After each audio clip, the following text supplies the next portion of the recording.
अस्सलाम वालेकुम नाजरीन, एपिसोड 24 में खुश आमदीद। इस एपिसोड के आगाज़ में आप देखेंगे सलाहुद्दीन जंगल में अपने सिपाहियों के साथ आ रहे होते हैं। दूसरी तरफ ग्रिगोर ने सलाहुद्दीन के सिपाहियों को यरगमाल बनाया होता है। पारस ग्रिगोर से कहता है इन्हें छोड़ दो, मुझे मार दो। तो ग्रिगोर कहता है तुम कत्ल करने के लिए बेहतरीन शख्स हो, लेकिन अभी नहीं। ये कहकर ग्रिगोर खड़ा होकर कहता है सलाहुद्दीन को बताना जब तक वो उस्ताद आज़म को मेरे हवाले नहीं करता तब तक मेरा इंतकाम नहीं रुकेगा। ये कहकर वो पारस को एक ज़ोरदार थप्पड़ मारता है। ग्रिगोर अहमद और अली की तरफ बढ़ता है। पारस कहता है इन्हें जाने दो। ये सुनकर अहमद कहता है मलिक सलाहुद्दीन को कहना हम पर अपना हक हलाल कर देना, हम सर उठाकर शहादत की तरफ जा रहे हैं। फिर ग्रिगोर उन्हें मारने के लिए दोनों तलवारें फ़ज़ा में बुलंद करता है। दूसरी तरफ अस्कलान कबीले में सिपाही अमीर मंसूर को कहता है ग्रिगोर को कबीले के करीब देखा गया है। तो अमीर मंसूर उसे से कहता है वो वहाँ क्या कर रहा है। अस्मा कहती है क्या वो कबीले पर हमला करेगा। सुरैया कहती है सलाहुद्दीन हलील को बचाने के लिए गया है, अगर वो कामयाब हुआ तो ग्रिगोर उन्हें नुकसान पहुंचाने की कोशिश कर रहा होगा, हलील की जान को खतरा हो सकता है। ये सुनकर अमीर मंसूर कहता है चलो हर कोई घोड़े पर सवार हो जाए, हम हलील को बचाने जाएंगे। दूसरी तरफ सलाहुद्दीन अपने सिपाहियों के साथ उस मकाम पर पहुंचते हैं जहां पारस अपने साथियों के साथ रो रहा होता है, मतलब कि ग्रिगोर ने सबको मार दिया होता है। सलाहुद्दीन आगे बढ़ते हैं तो उन्हें हलील की लाश नजर आती है। फिर उन्हें पारस के पास अहमद और अली की लाशें भी नजर आती हैं। ये देखकर वो ज़ारो कतार रोने लग जाते हैं। सलाहुद्दीन पारस को दबोच कर कहते हैं मैंने कहा था रास्ते को मत छोड़ना, यकीनी था कि ग्रिगोर हमला करेगा, तुमने मेरी बात क्यों ना सुनी। तो पारस रोते हुए कहता है यह हलील की वजह से हुआ है, उसने हमें गुमराह कर दिया था। पारस कहता है ये सब उस्ताद आज़म के इंतकाम की वजह से किया गया है। सलाहुद्दीन कहते हैं मेरे भाइयों के खून के बदले में उस बदबख्त से इंतकाम ना लूँ तो इन पर मेरा हक हराम है।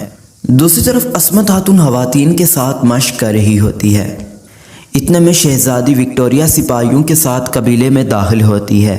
घोड़े से उतरने के बाद शहजादी कहती है भेड़िया अपनी खाल बदलता है लेकिन वो अपना रवैया नहीं बदलता, तुमने काफ़ी अरसे से कोई सिपाही नहीं खोया। जवाबन अस्मत कहती है तुमने उन सिपाहियों को देखा होगा जिसका सर मैंने कलम किया। जवाबन विक्टोरिया कहती है इसीलिए यहाँ आई हूँ, मेरा इंतकाम सिर्फ जंगियों से है, बिल्कुल तुम्हारी तरह। तुम अपनी तलवार गलत जगह पर लहरा रही हो, हमें इत्तेहाद की ज़रूरत है, हमारा दुश्मन एक है। तो अस्मा खातून कहती है मेरी तलवार गलत जगह पर नहीं लगती, वरना तुम मेरे सामने ना होती। जवाबन विक्टोरिया कबीले की तरफ देखती है और आगे बढ़ती है और कहती है जंगियों के दमिश्क पर कब्जा करने से तुम्हें यहाँ रहने की ज़रूरत पड़ी, क्या तुम अपने हकूक़ के बजाय जंगियों के कदमों में गिरोगी। ये सुनकर अस्मा खातून कहती है हमारी तलवार सही जगह पर है लेकिन इतनी मजबूत नहीं जितनी नज़र आती है, हमें तुम्हारा सर नहीं बल्कि तुम्हारी ज़ुबान भी काट देनी चाहिए। ये सुनकर विक्टोरिया कहती है ग्रिगोर ने जंगी ज़मीनों को खून में रंग दिया है, नूरुद्दीन तुम लोगों को इत्तेहाद के नाम पर ढहाल बनाएगा, वो अपनी हुकूमत को वसी करेगा। अब तुम्हारा इंतखाब है, या तो भेड़िए की तरह शिकारी बन जाओ या नूरुद्दीन जंगी का शिकार। तो अस्मा खातून कहती है अगर हम तुम तक पहुंच गए तो ये तुम्हारा सर कलम करने के लिए होगा, हैर मनाओ, तुम दुश्मन होकर भी हमारे सामने मेहमान हो, वरना इस तलवार में तुम्हारा हिस्सा मेरे पास था। ये सुनकर विक्टोरिया वहां से चली जाती है। उसके जाने के बाद घोड़े पर सवार एक लड़की वहां आती है और अस्मा खातून से कहती है हमने मालूम कर लिया है नूरुद्दीन जंगी कहाँ है, वो शिकार पर है। दूसरी तरफ अमीर मंसूर अपने घर वालों के साथ जंगल में पहुंच जाता है जहां उसे अपने बेटा शहीद नजर आता है। हलील को देखकर वो सब भागकर उसके पास आते हैं। हलील को देखकर सुरैया में हिम्मत नहीं रहती कि वो हलील के पास आए, वो वहीं पर गिर जाती है। दूसरी तरफ सुल्तान सिपाहियों के साथ शिकार पर होते हैं। हिरन को देखकर वो जैसे निशाना लेते हैं किसी और का तीर शिकार कर जाता है। तीर मारने वाली अस्मा खातून होती है जो सिपाहियों के साथ खड़ी होती है। ये देखकर सुल्तान कहते हैं अस्मा खातून। इधर अस्मा खातून हलील के पास बैठकर रो रही होती है और कहती है मेरे बच्चे मैंने तुम्हें अपने हाथों से पाला, क्या मैं तुम्हें इस तरह देखूंगी। अमीर मंसूर सलाहुद्दीन के पास जाता है। सुरैया भी रो रही होती है। अमीर मंसूर सलाहुद्दीन से कहता है ये कैसे हुआ। जवाबन सलाहुद्दीन कहते हैं ग्रिगोर ने कबीले के रास्ते पर हमला किया।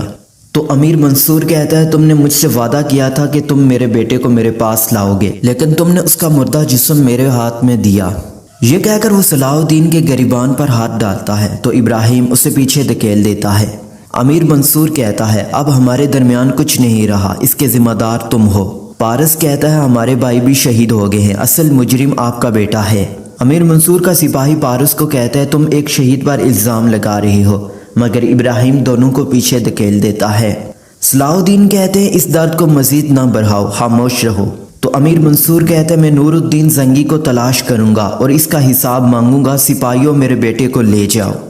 سریہ خاتون صلاح الدین کے پاس آ کر کہتی ہے میں نے اسے انہی ہاتھوں سے اٹھایا تھا، اب یہ خون میرے دل کو جلا رہا ہے، اگر اس خون کا بدلہ نہ لیا گیا تو یہ آگ آپ کو بھی جلا دے گی۔ دوسری طرف عصمت خاتون سلطان سے کہتی ہے نور الدین تم مجھے کبھی نہیں بھول سکتے۔ جواباً سلطان کہتے ہیں میں نے تمہیں تمہاری آنکھوں سے پہچان لیا، کوئی مجھے اتنی گہری دشمنی سے نہیں دیکھتا۔ تو عصمت کہتی ہے جب تم ہماری دشمنی سے واقف ہو تو پھر میرے بھائی کو جرگے میں کیوں بلایا؟ تو سلطان کہتے ہیں میں نے تمہیں صرف ایک جواب دیا تھا تاکہ ہمارا مقصد ایک ہو۔ عصمت خاتون کہتی ہے تم نے اسے غلط سمجھا، میں تو صرف یہ کہنے آئی تھی کہ اگر تمہارا کوئی اور ہدف ہوا تو ہم ہر وقت گات میں رہتے ہیں۔ جواباً سلطان کہتے ہیں اگر میرا کوئی اور ہدف ہوتا تو میں تمہارے بھائی کو کیوں بلاتا؟ تو عصمت کہتی ہے تم اتنے سال کہاں رہے، اب تمہارے ذہن میں متحد ہونے کی بات کیوں آئی؟ تو سلطان کہتے ہیں ہمارے دشمن متحد ہیں، اگر ہم یہ نہیں کرتے تو وہ ہم سب کو مار دیں گے۔ جواباً عصمت خاتون کہتی ہے دشمن نے تمہاری زمینوں پر بہت خون بہایا، جب تم اسے برداشت نہ کر سکے تو ہم سے حمایت کی توقع کرتے ہو۔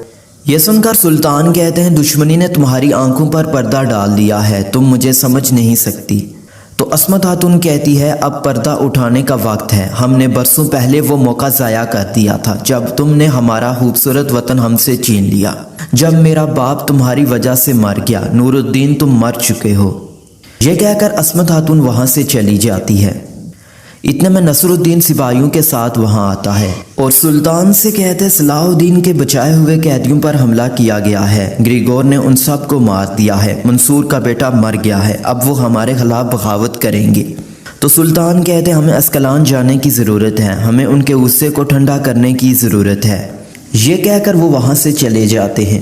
دوسری طرف گریگور اس مقام پر ہوتا ہے جہاں سے صلاح الدین نے اس کے بھائی کو نیچے گرایا ہوتا ہے۔ کمانڈر لیونارڈ کہتا ہے صلاح الدین کے آدمیوں کو مار کر ہم نے اسے دکھایا کہ ہمارے ساتھ کوئی جنگ نہیں ہوگی، لیکن نور الدین ہمارے خلاف آئے گا۔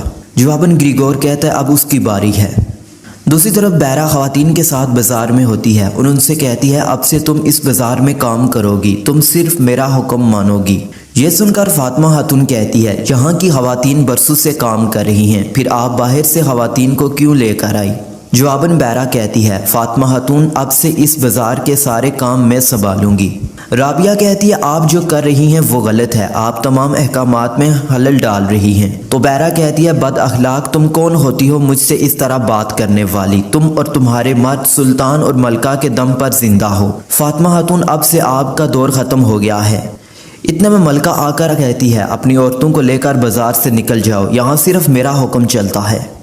جواباً بیرا کہتی ہے آپ میری جگہ اور حدود دیکھ چکی ہیں۔ ملکہ کہتی ہے اگر کائی کے غداروں کو معاف کر دیا جاتا تو کیا آپ کو لگتا ہے یہ غدار ہمیشہ حکومت کرتے ہیں؟ تو بیرا کہتی ہے آپ کا جو بھی مسئلہ سلطان کو بتائیں، پھر دیکھتے ہیں آپ کی بات کا ہم پر اثر ہوتا ہے کہ نہیں۔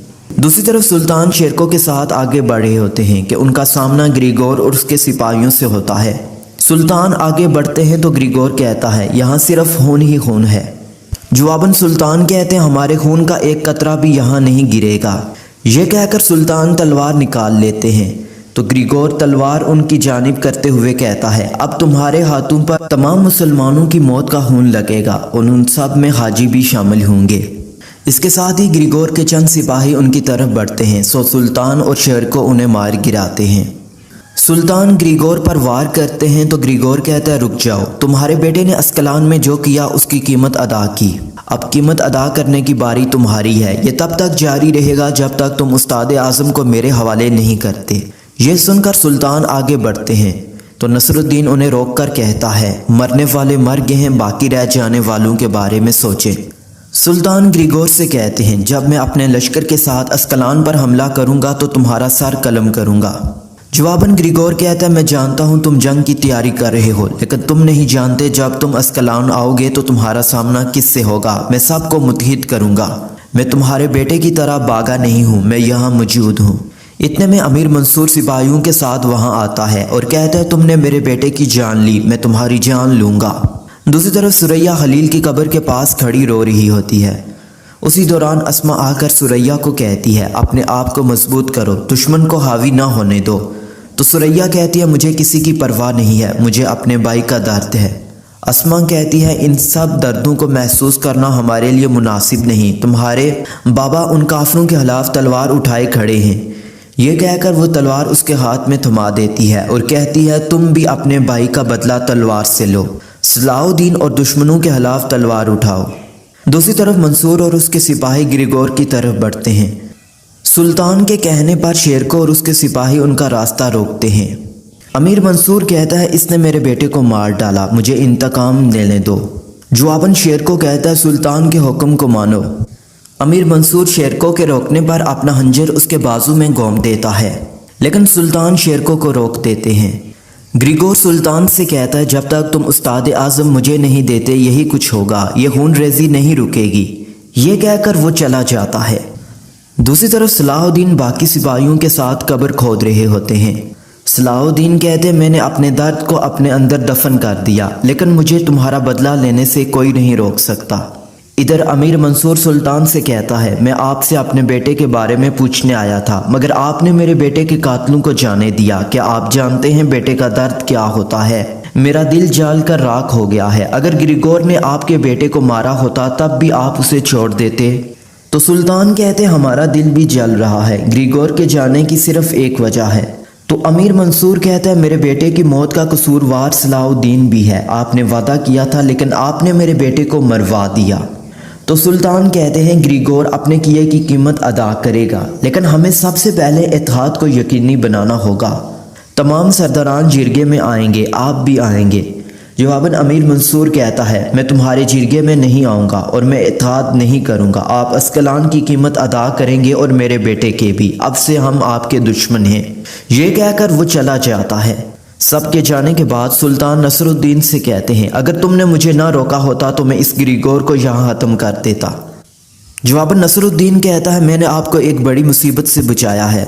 उसने कहा था कि उसने इत्तेहाद कर लिया है। आए उस्ताद आज़म को छोड़कर इस मसले को ख़त्म करें। यह सुनकर सुल्तान कुछ सोच में पड़ जाते हैं।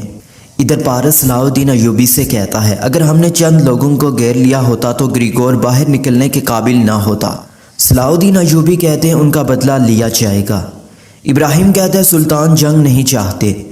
सलाहुद्दीन अयूबी कहते हैं हमारे सुल्तान अपना फैसला वापस लेंगे। इतने में एक सिपाही आकर कहता है सुल्तान ब्लैक फोर्ट को हमारी जगह से लेकर जा रहे हैं, वो उसे ग्रिगोर के हवाले करेंगे। ये सुनकर वो फौरन रवाना हो जाते हैं। दूसरी तरफ नसरुद्दीन उस्ताद आज़म को लेकर अस्कलान के बाहर होता है।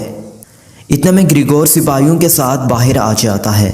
उस्ताद आज़म उसकी जानिब बढ़ने लगते हैं तो सिपाही उसे रोक लेते हैं। नसरुद्दीन कहता है सुल्तान उस्ताद आज़म के बदले हाजी चाहते हैं, मगर ग्रिगोर इनकार कर देता है और कहता है इन सब को मार डालो और उस्ताद आज़म को ले लो।